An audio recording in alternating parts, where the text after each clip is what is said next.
starts now.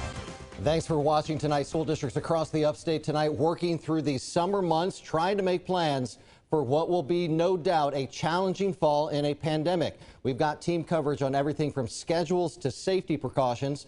One district even took to social media today to answer parents' questions, and there were lots of them. 7 News reporter Ann Maxwell begins our coverage from Greenville.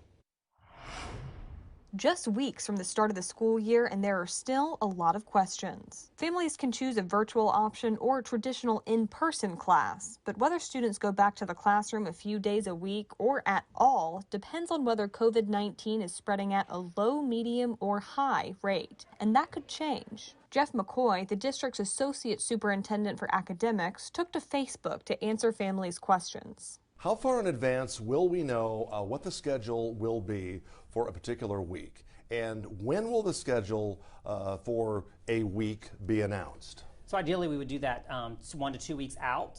We're following, as you mentioned before, the DHEC guidelines for how many, where we are as far as the 3 categories of high, medium, or low.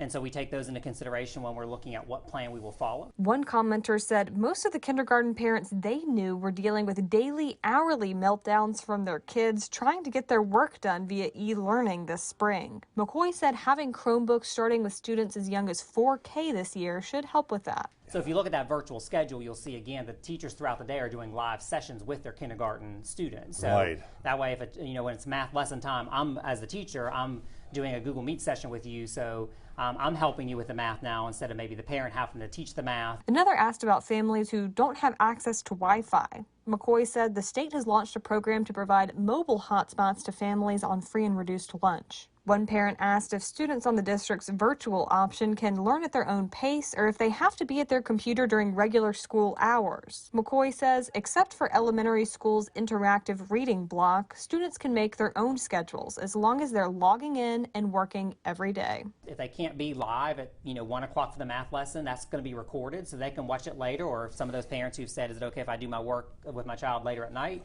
That's certainly fine too. Ann Maxwell, 7 News. The district will be holding more Facebook Lives tomorrow on their Facebook page at 2 o'clock. The medical services director will be answering health-related questions, and then someone with the transportation department will answer questions beginning at 2:30. Parents